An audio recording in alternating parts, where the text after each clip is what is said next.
आखिर गाजियाबाद ही क्यों चुना है लालू परिवार ने पार्टी देने के लिए, हम आपको बताएंगे। लेकिन उससे पहले नमस्कार, इन्फॉर्मेशन देख रहे हैं आप और मैं हूं सानिया आपके साथ। लालू परिवार के लिए बहुत खास दिन आने वाला है और वो है इराज का बर्थडे।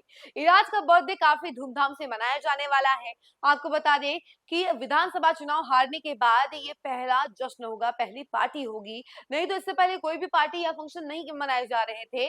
एक तरीके से सब बहुत नॉर्मल नॉर्मल सा चल रहा था, लेकिन अभी जो है इराज का बर्थडे काफी धूमधाम से मनाया जाने वाला है। इतना ही नहीं, आपको बता दें कि आरजेडी के कई सारे कार्यकर्ताओं नेताओं को भी आमंत्रित किया गया है। गाजियाबाद में ये पार्टी होने वाली है, लेकिन गाजियाबाद को ही क्यों चुना गया है, इस खबर में हम आपको बताते हैं। तेजस्वी यादव अपने बेटे इराज लालू यादव के पहले जन्मदिन पर गाजियाबाद में बड़ा सियासी जलसा करने वाले हैं। इसकी तैयारी जोर शोर से चालू है। इसमें 10 विपक्षी पार्टियों के बड़े नेताओं को आमंत्रित किया गया है।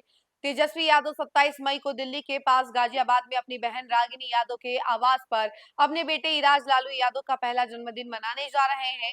वैसे तो यह पूरी तरह एक पारिवारिक और निजी कार्यक्रम है, लेकिन सियासी हलकों में चर्चा आम है कि big agreements happens in the dinner table.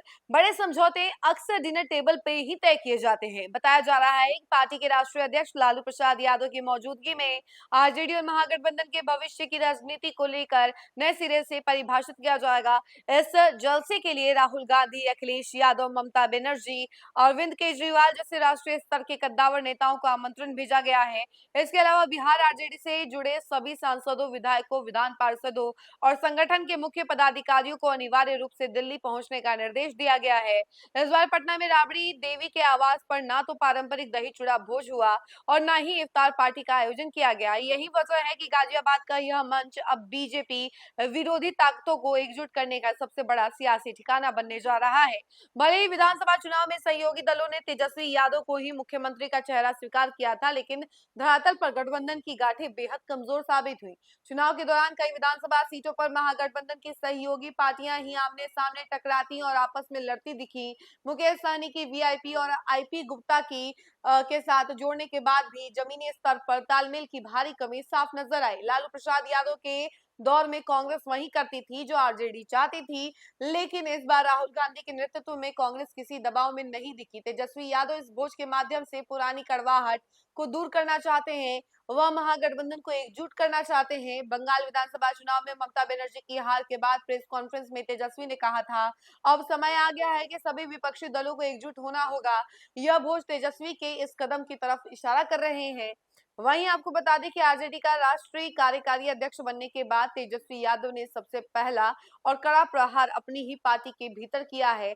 वे अब हर जिले के सक्रिय कार्यकर्ताओं का सीआर यानी कि कॉन्फिडेंशियल रिपोर्ट यानी चरित्र पंजिका खंगाल रहे हैं। चुनाव के दौरान किस कार्यकर्ता ने पूरी वफादारी से काम किया और किसने पर्दे के पीछे रहकर भीतर घात किया, इसकी गहन तहकीकात की जा रही है। इस काम के लिए प्रदेश कार्यालय, जिला इकाइयों और मौजूदा विधायकों से गोपनीय रिपोर्ट मंगवाई जा रही है और उनका आपस में मिलान किया जा रहा है। तेजस्वी यह मान चुके हैं कि चुनावी जंग जीतने के लिए सिर्फ विरोधियों को कोसना काफी नहीं है, बल्कि आंतरिक संगठन का फौलादी होना सबसे पहली शर्त है।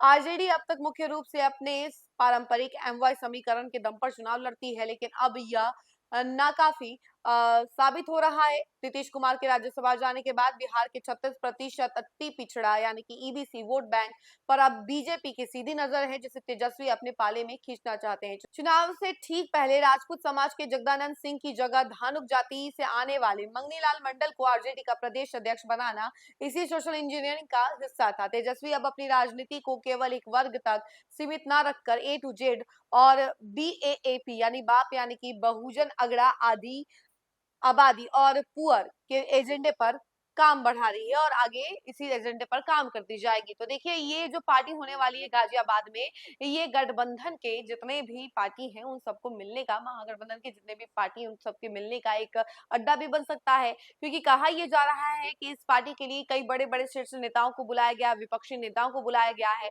और वो सब आएंगे, मिलेंगे और रणनीति पर बात की जाएगी। और महागठबंधन के कई सारे नेता विधानसभा चुनाव के बाद से तितर बितर हो गए हैं, बातचीत नहीं हो पाती है या मिल नहीं पाते हैं और सब अपने अपने पार्टी को आगे बढ़ाने में लगे हुए हैं। तो इन सभी को एकजुट करने के लिए ये पार्टी अहम मानी जा रही है। इस खबर में फिलहाल के लिए इतना ही। ऐसी तमाम अपडेट के लिए जुड़े रहे हमसे और देखते रहे न्यूज़ फॉर्नेशन। धन्यवाद।